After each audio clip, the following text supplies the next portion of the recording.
Underway into a series of deaths at the Gwinnett County Jail. 8 people have died since a new administration took over in 2021. That's more than any other metro jail of its size. Well, Fox 5 I-Team reporter Randy Travis asks why. Last April, friends held a rally outside the Gwinnett County Jail in memory of a man who died inside. Sherry Strahan's only son, Deacon. It's been hard. I feel like I don't know much more than I knew on the day that he died. Strahan was in jail to face aggravated assault and weapons charges. Serious crimes, yes, but ones that don't carry the death penalty. During his months behind bars, his mother says Strahan would constantly call to complain jail staff ignored his deteriorating health. He wasn't just a number, he was a human, and he deserved medical care. An autopsy would reveal Strahan died of a ruptured ulcer. His mother later received this letter, written by a former cellmate and signed by 18 other inmates, claiming Strahan was once laughed at by a deputy when he tried to get help. And Strahan worried they weren't trying to find the source of the problem to his pain, but just kept attempting to give him random medications. The night before he died, he called me, and we were excited because he said that they said that there would be a doctor there the next morning that would see him. So I was, up early waiting for a call from him, and that's when they came and rang my doorbell, and he died at 5:50 a.m. that morning. Strahan would be the second of 7 inmates to die last year in the Gwinnett County Detention Center. That's 3 times more than in the larger DeKalb County Jail, nearly twice as many compared to the even busier jail in Fulton County. An 8th Gwinnett prisoner died in January. Is there a clear reason for so many deaths? Well, for one thing, nobody died from COVID. In 2020, 2 people passed away here at the Gwinnett County Jail, compared to 7 people last year. So did anything change in 2021? Well, a new sheriff took over. Sounds like you've got an issue compared to the other counties. It's unfortunate that we have even 1 death, okay? Just even 1 is 1 too many. But to say that we have a problem, no. Kibo Taylor became sheriff with a vow to change the culture inside the jail. Before he took over, the county paid millions of dollars to settle civil rights lawsuits filed by inmates subdued by the jail's rapid response team. Taylor disbanded the unit on his first day in office and encouraged deputies to get more involved in settling inmate disputes. Instead, dozens resigned, including Nina Anderson, worried about her safety. And I'm thankful for that because I got out in one piece. Anderson spent 22 years with the sheriff's office. In 2019, she took home the Deputy of the Year award.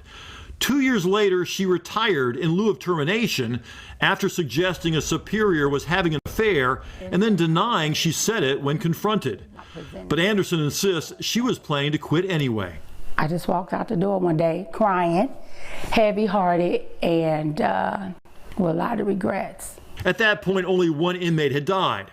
7 more would follow. 1 ruled a suicide, 2 others suspected overdoses with drugs smuggled into the jail.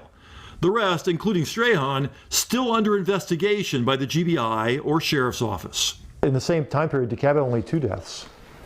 DeKalb did?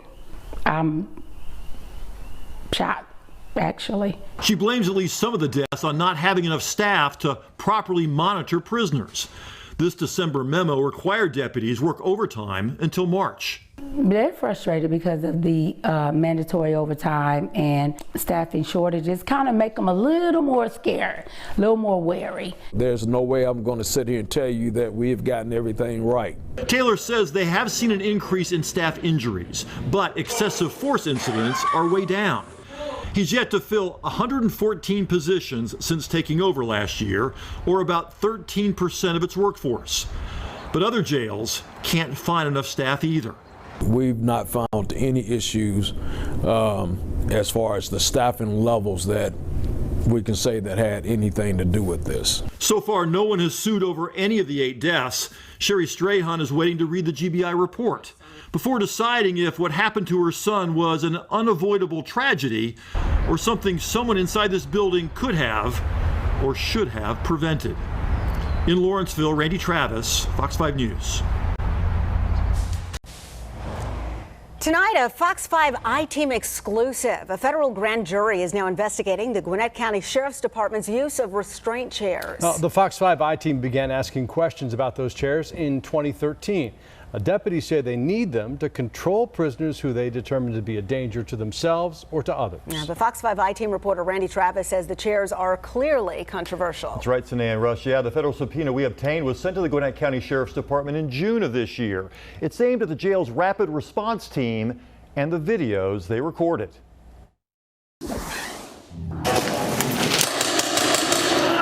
These are the videos that already convinced a federal appeals court that Gwinnett County deputies may have violated the civil rights of 4 prisoners. But that was part of a still pending civil case. I'm going to sue the out of you and you and you. The Fox 5 I-Team has confirmed a federal grand jury wants 3 years' worth of videos and other records as part of a criminal investigation into the Gwinnett County Sheriff's Department and its rapid response team. I'm very happy that it's being investigated in a grand jury. So I think it's about time. Dr. Alan Alt is a former Georgia Corrections Commissioner who's assisting in that civil lawsuit.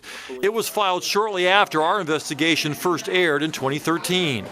Department policy only allows Gwinnett deputies to use the chair to stop a prisoner from hurting himself or damaging property. It cannot be used as punishment. Like most jails, Gwinnett County must deal with inmates ranging from the dangerous to the mentally ill. And you think this is a game? But our review of the videos found multiple examples of prisoners who were sitting or standing calmly when the rapid response team arrived with the chair. And they still wound up strapped down for as long as 4 hours. I don't know if people understand what that chair does, but you cannot move, you can't scratch your nose, you can't perform any bodily functions. I was like, man, this is unnecessary. Do you think you were putting that chair to punish you? Yeah.